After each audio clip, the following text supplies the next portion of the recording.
There are some important parking changes coming to downtown Tacoma. Now is the perfect time to adopt a pet.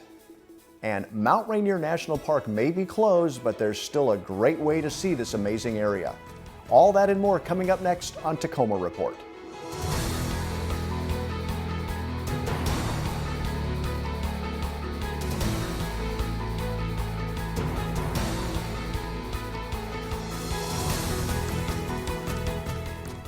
Hi, and welcome to this edition of Tacoma Report. I'm Lane Fickey, filling in for Laura Proctor and Angie Foster. Two new programs are being offered by the city's Parking Services Department as a response to the ever-changing circumstances around the COVID-19 virus. Stacy Ellifrit has more on these programs that include temporary short-term loading zones and temporary ADA parking spaces. Recently, two parking programs were created in order to support local businesses and the community during the COVID-19 pandemic. The first program is for temporary short-term pickup and drop-off loading zones in business districts. It's a program that we've propped up in order to support local businesses that are open and still trying to facilitate commerce during this time. It's really a focus on prioritizing that curbside for pickup and drop off. So they can be used for customers. We would envision this being primarily for customers, but also we have some businesses that want to be able to use them for their delivery trucks. In addition to a regular restaurant type of business, this program is really meant to allow for anybody who needs that curbside prioritization. With a focus on turnover and getting customers and deliveries in and out of spaces quickly, these zones allow for 3-minute parking. Certainly we want to make sure people are in and out of there, but I wouldn't have too much heartburn if you go in and it takes you a little bit longer. But the focus of it, again, is kind of have turnover and make sure that those spaces are available for the folks that need to use them. A second program was also created for temporary ADA parking spaces in business districts and residential areas. What ended up happening was in mid-March, early on, we ended up shutting off our on-street pay station system downtown, as well as all of our parking enforcement type of practices. We still do life safeties and those types of things throughout the city. But what we ended up finding was there were certain areas where there were hot spots where people were now parking on the street. One of the populations that do really need to have that on-street space is folks with ADA placards and disabilities. This program is working to provide some relief by creating these temporary ADA parking spaces. The request to stall could be anybody. So, for example, if I have an ADA placard and I have trouble and there's competition for limited parking spaces on the street where I work, I could call in or I can request those. If it is a situation where you're a business owner and you know your employees. And so as for the actual use of the space, you still have to have an authorized state ADA placard. Both programs are accepting requests now, and it's expected that the distribution of these signs will continue until the current emergency stay home, stay healthy order is lifted and possibly through a period of economic recovery. So the best way to apply would be to go on our website, and on that page, the front splash page will have all the information on these two programs. You'll click a link and then there's a form to fill out, basic information. All signs requested will be evaluated on a case-by-case basis, and if approved, will be deployed at no cost to the requester. From a parking services standpoint, continue to support our downtown businesses, our residents in this time of need. And so we hope that there's a lot of turnout for this program because we're terribly excited to roll it out and make a discernible difference in how people still commute during this tough time. For Tacoma Report, I'm Stacy Ellifrit. For more information on these programs, visit the city site or contact Parking Services. The Small Business Administration's Paycheck Protection Program officially launched April 3rd, 1 week after legislation was passed. SBA staff are now working hard to connect small businesses with possible Paycheck Protection Program lenders. Their team is also actively working to support local lenders, provide information and updates as they become available, and guide them through the process. For more information on this and other resources for small businesses, visit sba.gov or makeittacoma.com. Currently, the Household Hazardous Waste Facility located at the Tacoma Recovery and Transfer Center is closed Tuesdays through Thursdays and will be open Fridays through Mondays from 8 a.m. until 6 p.m. Only essential household hazardous waste from residential customers is allowed at this time.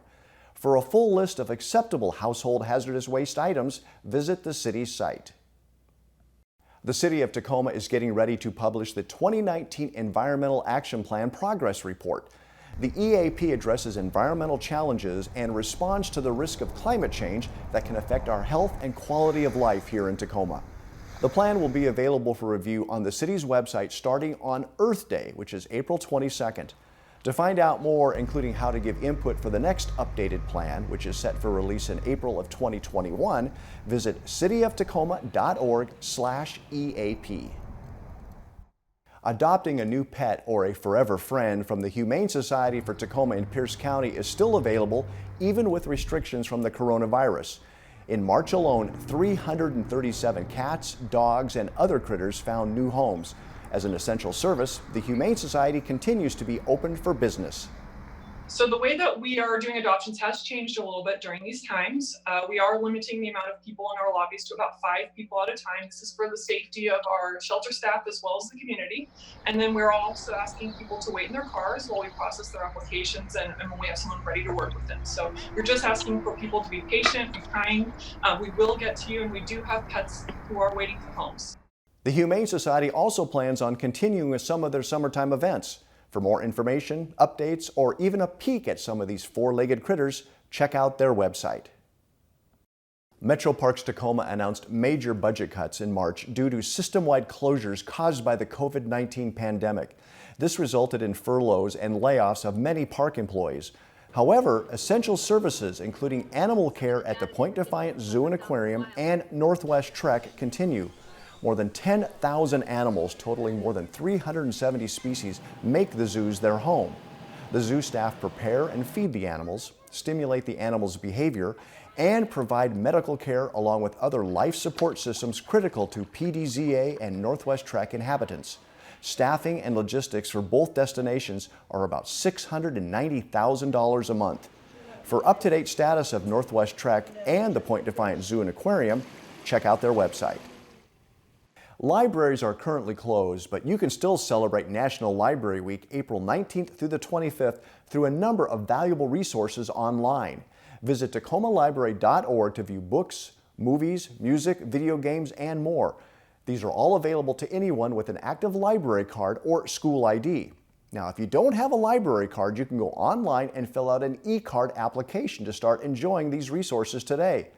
You can also follow Tacoma Public Library on Facebook to see Mayor Victoria Woodards and council members reading some favorite picture books for all ages during the Lunchtime Story Series. To find out more, visit the Tacoma Public Library site. The Washington State Department of Health and the Centers for Disease Control and Prevention are now recommending people wear face coverings when going out in public. There are many YouTube videos showing how to make a mask. Tacoma Report's Dave Gordon tried his hand on making one himself. Here's what he learned along the way. A cloth mask is something you can make. There's a couple of them out there. There's some real cool ones that some very talented people know how to make. Then there are people like me that are lucky to use duct tape to hole up a sock.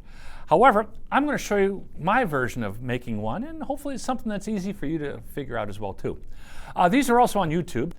This is a t-shirt. We also have some rubber bands, and of course a big chunk of my old t-shirts. Now make sure you wash your t-shirts before you do anything, because you really don't want to be breathing through an old t-shirt. First things first, you fold it over in thirds. The bottom third, the top third. Flip it over, and then fold it into a third again, only a tinier third. Now, at this point in time, all you're going to do is take a rubber band, stretch it out over the edge, stretch out over the other edge or end, kind of tuck them in if it works, but sometimes the material is just too floppy. And when you're finished, you got to wear it. Put the rubber bands around your ears to hold it in place, and ensure that the nose and the mouth are both covered by the cloth.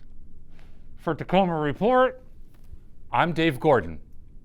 For more information, check out the Tacoma Pierce County Health Department's website.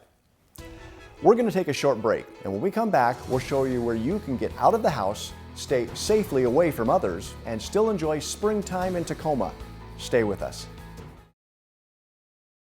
Welcome back to Tacoma Report. Many people who are forced to be at home during this COVID-19 emergency are looking for ways to get outside, with of course keeping in mind social distancing. With that, I was able to find a great place to explore nature and do some hiking without having to go too far. Swan Creek Park is almost 400 acres, and it's situated between East Tacoma and unincorporated Pierce County. Now, because it lies within two different jurisdictions, the park is maintained both by Metro Parks Tacoma and the county. We have a parks department, as does Pierce County, and we work with Stormwater Division at Pierce County, and we all share the responsibility of taking care of this. And it is a complete creek and watershed, so it means that we all have to take part and work together and make sure we're in contact and communication, letting each other know what we're doing. Swan Creek has two different park sections. The lower park is where the creek is, and it's located in a canyon setting. The entrance to this portion is located off of Pioneer Way. The upper and largest portion is located in the Tacoma city limits, and this is where you'll find pathways designated for mountain bike riding. This feature is the only one of its kind in the South Puget Sound region. The upper section is also home to the largest community garden in Tacoma. The entrance to the upper portion can be accessed from both 44th and 56th Streets. In addition to its amazing beauty, it's not uncommon to find all kinds of wildlife in Swan Creek Park. I always call this one of the hidden jewels of Tacoma. It's huge. It's only second to Point Defiance Park, and it's a total hidden gem. I mean, most people don't know that this gorgeous landscape is here. It is beautiful, and it's a great place in Tacoma to come and see wildlife. It's just amazing. Swan Creek plays a vital role in the community's ecosystem, especially each December when some important visitors make an appearance. The salmon that we have here are chum salmon because they can handle the shallow waters, and sometimes we get a few coho too, but chum are the ones that we see the most of, and that's kind of when they spawn in this creek, and it's amazing. On the second Saturday we always have a salmon homecoming festival here, or Salmon Saturday as we call it, and we do education and we get really excited about seeing the salmon. And year to year you never know how many salmon you're going to see because it's really based on 3 or 4 years past when they spawned before, how healthy that population was, if there was any washouts, and then of course how they did once they reached the ocean. While Swan Creek doesn't get as much foot traffic as Point Defiance Park, officials are hoping that more and more people get to explore this amazing piece of urban forest located right in our backyard. To find out more information about all of the Metro Parks Tacoma parks, visit them online. The city of Tacoma has more than 30 miles of marine shoreline snaking through commercial areas, private property, and public lands. As warm summer months approach, 3 iconic public beaches are featured in this waterfront story by Tacoma Report's Dave Gordon. Tacoma shoreline weaves along Puget Sound for miles. Remnants of industrial activities, maritime transportation, and even an established old-growth forest complement the city with 3 well-known public recreational areas: Owen, Titlow, and Ruston Way beaches. I mean, where can you go and sit and have a snack or something and just watch the water and the animals? Like, we just seen a big old seal come up out there. Ruston Way is my favorite, and then next is Titlow Beach. My favorite beach is actually Ruston Way down at the end. And I also like Owens Beach because it has sand there and you can dip your toes in the sand and you can bring your grandkids and let them play right there. Owen Beach is nestled along the forested old-growth trees of Point Defiance. Known for smooth, worn gravel, the beach slopes to the water with access for just about any aquatic adventure. Titlow Beach is part of Titlow Park. The beach itself was once the ferry connection between Tacoma and Gig Harbor. The beach is a mix of boulders and sand making up a community shoreline. Beaches along Ruston Way were once the maritime industrial section of Old Tacoma. Time and the elements carved up the shoreline with boulder breakwaters and smooth pebbles, creating micro beaches, mainly accessible at low tides. These 3 beaches have something in common: popularity and cold water. Puget Sound water temperatures rarely get to the mid-50s, even in the middle of summer. Warm summer air temperatures are feeling really good, but the water here in the Northwest, this is cold. That's why I'm wearing this suit. It kind of keeps me a little bit warm, although I'm freezing right now in the water. There's water sports, or just exploring, all along the Titlow, Owen, and Ruston Way beaches. Now, if you and your family want to splash around in warmer summer waters, you may want to check out some of TPU recreational freshwater lakes. Whew! For Tacoma Report, I'm Dave Gordon. You can check out these Tacoma beaches at the Metro Parks Tacoma website. As we've seen, there are some amazing places in the Tacoma area where you can explore nature. Unfortunately, one of our area's most renowned sites, Mount Rainier National Park, is closed to the public due to the COVID-19 virus. However, the National Park Service has a virtual tour of Mount Rainier on their website that you can take. Here you can learn about the history of the park, amazing areas to explore once it opens back up again, things to do while you're in the park, videos of the area, and what to expect when you get there. The National Park Service has virtual tours of most of the 61 national parks in the United States on their website, ready for you to explore online. Some are even interactive, allowing you to get live information from park officials. The month of April brings with it Earth Day, and the Tacoma Police Department is continuing to reduce its carbon footprint with the purchase of 59 hybrid cruisers. And that's just the beginning. Tacoma Report's Jason Plute has the story. The Tacoma Police Department teamed up with City of Tacoma Fleet Services to go green with the purchase of 59 new hybrid Ford Interceptors. Not only do the vehicles perform well, but it's also a win for taxpayers. It's fiscally responsible. The vehicles will see less maintenance. The hybrid upfit option will pay itself back with gas savings in about 16 months. And then anything above and beyond that is just going to be a savings to the city. We're seeing fuel savings with higher mile per gallon. We have 24 miles per gallon in the new hybrid Interceptor versus 17 in the standard Interceptor. Some might think a hybrid vehicle would compromise performance, but these Interceptors hold up across the board. We obviously have to drive at a high rate of speed sometimes when we're running code, and that means driving fast and having to make sharp corners very quickly. The vehicle handles very, very well. The braking system is really nice. We have a lot of control as we make those corners, and it definitely feels a lot more stable than the Crown Vics. Operationally, the hybrid option outperformed the non-hybrid model. So that's probably most important for us in fleet and for the officers, is that we didn't sacrifice anything when it comes to operation. You're not going to see a drop-off in performance at all. Really where you're going to notice it is when you're stopped at a red light and it's going to determine that it doesn't need to be on, so it'll shut off quickly, but when you're ready to go, it's going to get up and go. This April marks 50 years since Earth Day started, and its founders could have never seen or heard this coming. It aligns with our green fleet goals, which are designed to, over time, reduce our carbon footprint and our reliance on fossil fuels. To top it all off, with more storage space and more room for the officers, ergonomically, these are a better vehicle for the long-term health of our police officers. Driving the hybrid vehicle compared to the Crown Vic has been night and day. It's been great. It's a lot easier to maneuver. There's a lot more room inside. There's an increase in size of the new SUV. It's got 3 cubic feet more of personal space just for the driver alone. We've had really tall officers go into these new hybrids and they're absolutely in love with it. I know it's easier for the taller officers because it's got more space, it's bigger, but it's also very nice for officers like myself who are short because we're able to adjust the seats differently and it gives us a better vantage point. So it's been really nice. These 59 new vehicles are just a start. Within 3 years, the police department's fleet will consist entirely of hybrid vehicles. We're anticipating by the end of 2021 having all of our officers driving in Interceptor models, and a little bit less than half of those will be hybrids.